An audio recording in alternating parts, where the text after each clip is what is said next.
be heading to Lifetime Fitness Scottsdale to work arms today. One of my, I would say, lagging body parts. I do get a lot of comments all the time about my arm size and how some people do think my arms are nice and big, but like when we talk about bodybuilding terms, everything has to be balanced. So my back is kind of overpowering. My chest is developed, my shoulders are developed, so I have to work on my arms a little bit more. So I've been adding in arm days to stimulate that growth. Pretty much I've been focusing on throughout the weeks, arms and legs. So I'll do hamstring and glute day. Sometimes I'll throw calves in there, and then I'll do quads, just kind of like a compound quads, and sometimes like 2 secondary exercises of hamstrings. So I'm hitting my legs at least twice a week. My legs recover very fast. Unlike my arms. My arms get sore, they get sore for a while, so it's weird. I love training legs, but I pretty much love training anything that's weak body part, as I can say. But as far as my back, like as a stronger body part, chest. I mean, I don't like training like a lot of males, like guys, especially young guys, like training chest and back, shoulders. Like I don't like doing all that. I like doing the parts that are weak. Like I like training my legs. I like training my arms. And if I was all around great, well then, I don't know. I would find something that isn't great to work on. So, we're to go in here, and it's like today's Sunday, so I don't really plan my days like, oh, well, it's Sunday, it's a weekend, so I'm gonna take it easy. I'm gonna do an arm day. Like a lot of guys, like, oh, it's chest day, it's Monday. It's not. I don't plan my days like that. I go day by day, feel by feel. Yesterday, me and Alexandra had a really, really tough hamstring and glute workout. It was heavy, a lot of reps, and it felt really good. It just was exhausting. So like, I have to like figure out what I'm going to do that next day. Like I'm not going to do a hamstring and glute day, exhaust myself, and then go into the gym the next day and do back. Back's a huge muscle group. I'm hitting like 7 to 8 exercises sometimes. So I need to have enough juice or like fuel in the tank, if you will. That can even be in scientific terms glycogen or glucose. I gotta have that replenished and refilled, and I have to have my stress levels low enough where I can go into it the next day, have managed stress levels, low stress levels from the previous day, where I can attack it just as hard. I don't want to go into a workout and be 68%. You know what I mean? I always compare our energy levels to our phone percentage. So, when your phone's on 11%, you freak out a little bit, Your phone's going to die soon. If you continue to stay active on your phone, it strips away the energy. And that's the same thing with our bodies. So it's like I got hamstrings and glutes. I'm tearing it up with Alex, high intensity, high volume. The next day, like that after that training session, I need to get rest, and I need to get nutrition. But that next day, I got to gauge it and go, okay, can I train XYZ? And if I can't, then I either wait another day, or I need to train something a little bit lighter, like smaller, like biceps and triceps are smaller versus back, shoulders, chest. And then I'll also mix up heavy versus light, high volume versus low volume, based off on my own feel. This is experience. I've been training really since college, but like really hitting the weight since 15. So it's been 16 years of this. And I'm pretty proud of my experience. Still got a lot to learn, but yeah, we're at Lifetime Scottsdale. So I've been going here. This is my home gym. This is actually one of the first gyms I've ever entered into with Matt Rosk. Brought us here like almost 4 or 5 years ago now. First gym I was blown away by the beauty of Arizona, by the beauty of Scottsdale, and then just like, I'm looking at Audis, I'm looking at like Mercedes, looking at Jeeps, Lexus, Hummers, Land Rovers. So when you surround yourself by people who have money and just kind of think a little bit more positive, and they're healthier, they take care of themselves, like that rubs off on you. And that's what Matt told me too, and that still sticks with me today. And lo and behold, 4 years later, we're members. Alex works at Lifetime, but this is my home gym. One of my best friends, Ryan, was like, "I'll expect you to go in a hole in the wall gym." And like, yeah, I like the hole in the wall gyms every once in a while, but I am kind of bougie. I grew up going into Lifetimes when I was younger. When I was a little kid, my mom would take us to Lifetimes. I don't know what she would do. I think she would just drop us off because she didn't really work out. But she would drop us off and we would play basketball there. We would rock climb. So I've always been in Lifetimes, like the family feel. And then I also do like, I'm not gonna lie, I like the little bit of ego I have here. I like being like the biggest guy here. You know, it's very far and few that you'll get bodybuilders who come in a Lifetime that are twice the size of me, you know. And when that happens, I get motivated. When that happens, I see them and I stare. I go, oh shit, okay, good. And there's only like 3 or 4 of us in there, so it does make me feel good coming here and being an example, and then just being around people who are great examples as well. So got my pre-workout here. Not the greatest tasting thing. Sour apple. But I can drink piss out of a horse's dick. As long as it makes me feel good, I don't care what flavor it is. So we're gonna go in here and we're gonna do arms. I don't think I brought my tripod. I don't really know actually. But if I can get some recording in, I will. But if I don't, then we'll have to record next time.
So I decided to not do the show on December 17th so I could focus on growth.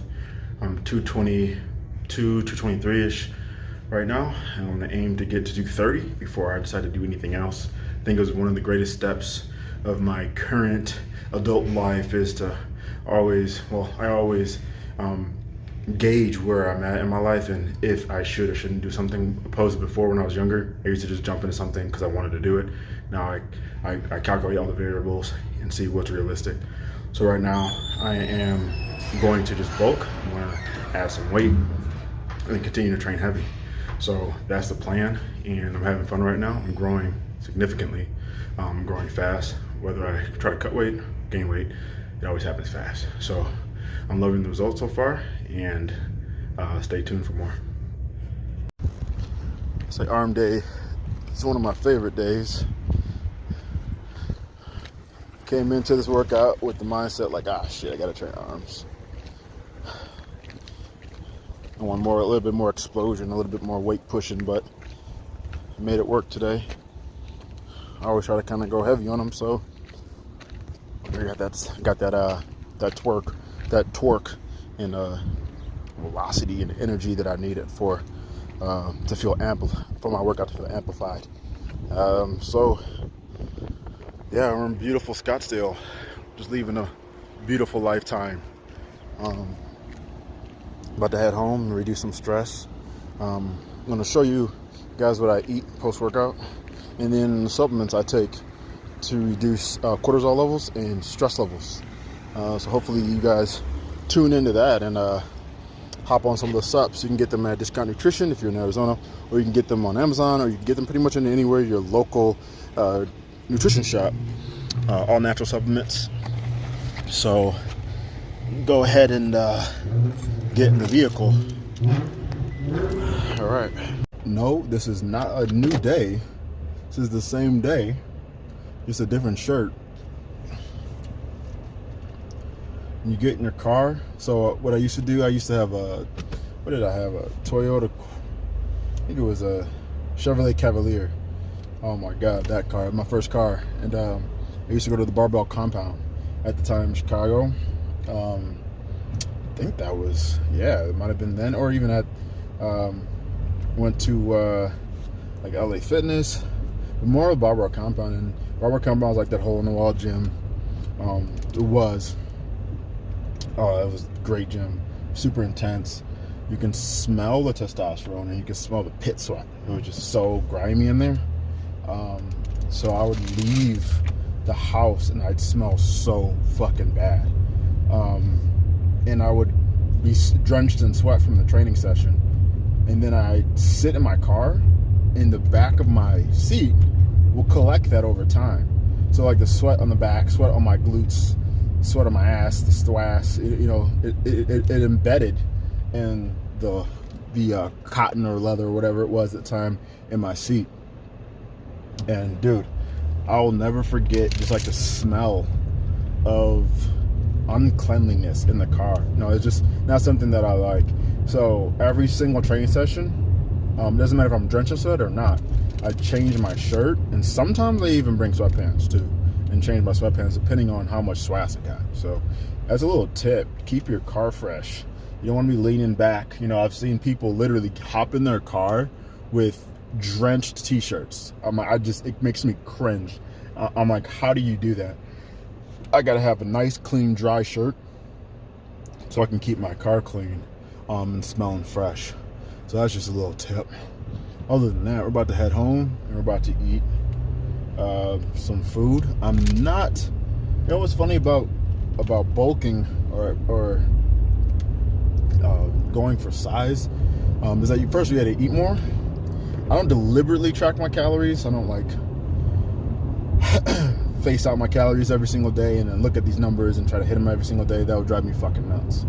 But I do kind of have a gauge of how much I'm eating since I've been doing it so long. How much a cup of oatmeal is. Like I kind of just know around the amount of calories I need to be eating, or how many, like what I'm supposed to be eating throughout the day. But that being said, I was gonna say, when I'm prepping or cutting down or dieting, It's a little harder, yeah, because you're cutting out things that make you feel good, I guess you can say. Like, you can't just go eat, a burger and fries or a pizza or, have honey in your oatmeal anymore. It's more dry, plain foods to lose that body fat. But one thing I will say is when I'm bulking or trying to add weight, just trying to gain muscle in general, and you have to eat more, you're not always full, but you're full, and food isn't as fun. And then it's you don't really look forward to it because you're full, you're satiated, you're satisfied, your body doesn't need it. In order to grow, we have to push past the point of what our body needs. We need an excess of calories. That's how you grow. So of course you're going to be a little bit uncomfortable. It's just like dieting. The only way you're going to be super comfortable if you don't really train at all and you eat your maintenance level or shitty foods all the time, so you can feel good. But you won't feel good long term, but that dopamine release, you will feel good. But there's always going to be a positive and negative to both sides. So dieting, not as you're calorie restricted, so it's not as fun in that sense. But then in bulking, you're overexerting calories, or you're over consuming calories, sometimes forcefully and purposely, and you feel fucking heavy all day. It's a great feeling on both ends. People ask me what do you like better? It's a great feeling on both ends. Bulking feels fucking great because you're filling out 2XLs, 3XLs if you're big enough. And I've gotten up to 3XLs before when I was 230, 235, and it's a fucking great feeling to be wearing a 3XL and busting out that shirt. Like right now, this is an XL and I can barely fit into it. There was a time where XLs were big for me, so it gives you a sense that there is progression and growth, and it feels fucking amazing, especially when you can do heavier weights and you see your numbers going up and you're staying lean. I still have abs. They're not profound, but I still have them. So I'm staying healthy and lean, and I feel bigger and stronger. And it's just the weights go up, everything feels better. You're chafing in your hamstrings, your jeans are getting tight. It's a great feeling. And then for cutting, it feels great as well because your digestive system is optimally and it's primed and optimal, and everything's clean. It's a sense of cleanliness in your digestive system and digestive tract, and your stomach's flat. You don't really bloat. You're not heavy. You're not tired. You might be tired because of calorie restriction, but overall, when you put something in your body immediately utilizes it, needs it, and fuels and uses that fuel. So it feels good when you're cutting, and also you're shredding down. You're seeing all the muscle that you've developed. So it's on both sides, it's positive. So whether you're trying to cut or bulk, it doesn't fucking matter. Bodybuilding, you should love bodybuilding. You should love the process. It shouldn't be this harsh reality or harsh outlook on food, and have fun with it. You don't have to track your calories every single day. I talked to Mallory Myers, I believe her name is, IFBB Pro Wellness, and she said she hasn't counted a macro since the Olympia December last year. So it's almost coming up in a year on that. She hasn't counted a macro. So, and I asked her how she's feeling, and she said she feels great. Psychologically, she feels great. Physically, she feels great. Because when you get to our level, I'm not at the IFBB Pro level, but when you get to that level and you get to the top amateur level, or the experience that I have, you just kind of know. You know how much you're really supposed to be eating if you're not eating enough, how you feel when you're not eating enough, how you feel when you're eating too much.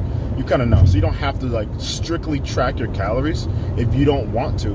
And if the calorie counting is going to drive you fucking nuts, met a guy named Jalen today we kind of talked about that. If calorie tracking is going to drive you nuts, then don't fucking do it, because you're going to hate the process.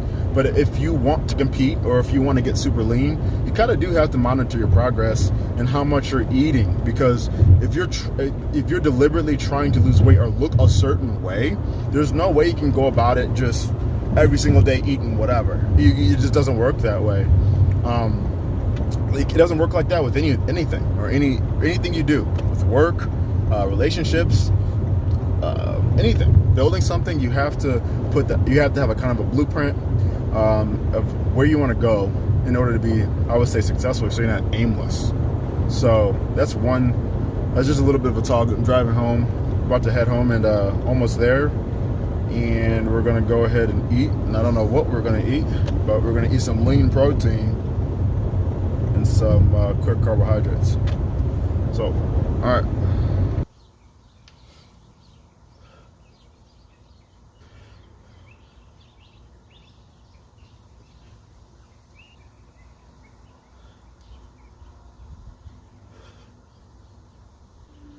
Got the lines still.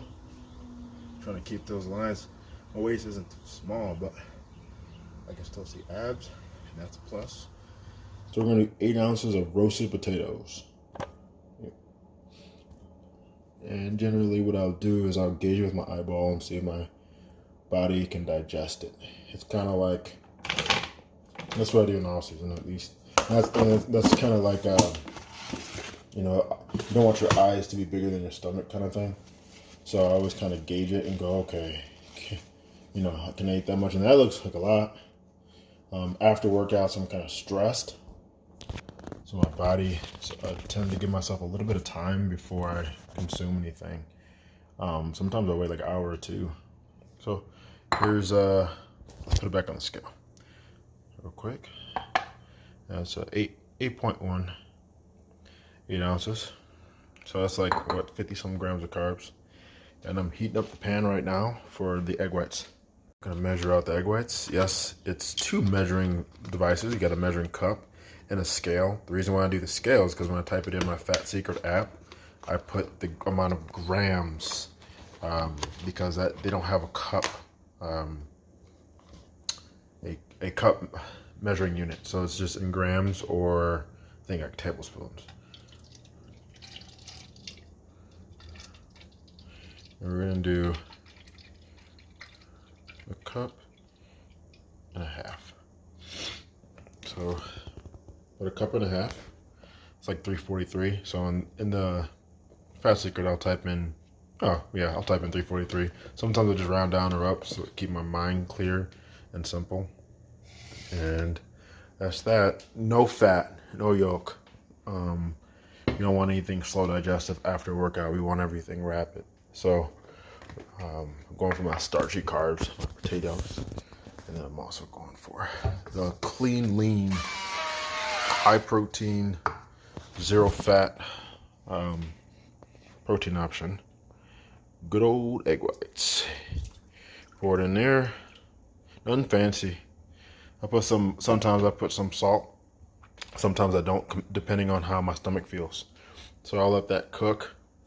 And what I'll do is I'll get fancy with this actually, and I'll dice up the potatoes. And when the egg whites are all ready to go, I'll toss in the potatoes. Instead of microwaving them, I'll dice them up and throw them in the egg whites. I'll take this time to shout out to my friend Ryan for giving me a little bit of motivation to record more videos. I know I need to. I know I have in the past, but what we talked about is, what he talked to me about was that it doesn't have to be the quality that I was putting out for Hendrickson and Steffi Cohen and Chicago Barbell Compound, like and Steve Johnson. Like, it doesn't have to be documentary style, full HD, hours of editing. It can just be simple to the point, like these videos are, like this video is now. I'm not gonna put pressure on myself to record, you know, every day. Like I see some YouTubers doing, they do it every, like a day to day. Like I'm 31 years old with a child and I have a job, so that revolves around helping others. So my energy and my time is given to other things. So I'm gonna maximize as much as I can in one video, like I'm doing now. I'm talking a lot, but I haven't talked in so long. And I'm gonna just describe a lot, educate a lot, and exemplify a lot. So that's exactly what I want to continue to do. And whenever I feel the urge or the need to record, I will. So we're done here. Got the chopped potatoes. They're all chopped up. Like I said, nothing fancy. And we're gonna put them back in here and throw them in the egg whites. Black pepper increases bioavailability and absorption of the food. I love black pepper. One of my favorite seasonings. I don't want salt. I feel pretty full. Muscles are full, so I don't want any salt. We're gonna stir that up. Nothing fancy. We have dinner tonight, 4 o'clock, with Alexandra's family, so maybe then I'll get fancy and I'll eat something fancy then.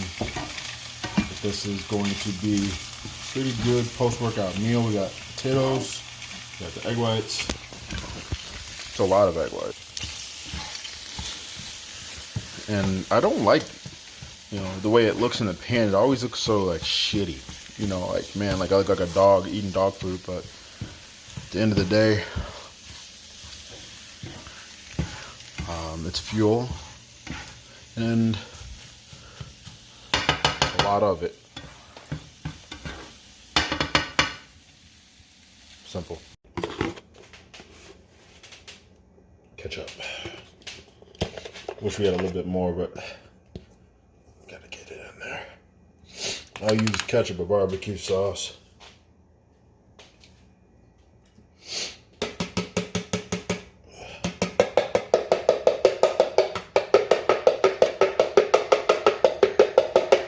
Gotta do what you gotta do to get that ketchup out.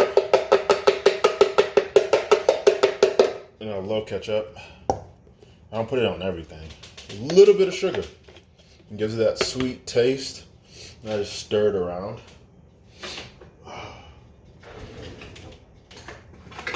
Allergies, something. Stir it around. And it's a big bowl. Just give it that light, little bit of light sweetness. Who doesn't like potatoes and ketchup? It's like fries. So it's not fried.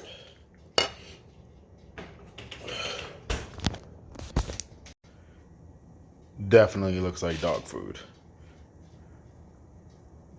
So you might be wondering what I use for oxidative stress and cortisol levels, reducing those two things. And here is a simple stack that you guys can utilize post-workout. I'll take 2 tablets of vitamin C, and that turns out to be, I think, 2,000 milligrams or 2 grams of vitamin C. And then I'll take 1 or 2 of the ALA, depending on how much I took earlier today. Try to get 250 to 400 to 500 milligrams of ALA. This is a free radical scavenger. So those 2 things, and I believe ALA amplifies the vitamin C, recycles antioxidant vitamin C and E, thereby for extending their activities. So yeah, so ALA amplifies this. So those 2 are what I stack with the food post-workout. We will end the video with a simple weigh-in. Mind you, this is midday. So this is not a pound waking weight, but I'm standing at 224. So I'm feeling good right now. 6 more pounds and I'll be pretty happy. All right, guys, thank you for tuning in, watching this long ass video. Tomorrow I think quads if I have good energy. So I'll be able to record as well tomorrow, hopefully. And maybe even get it in HD. So we'll see. But thank you guys for watching, and tune in for more.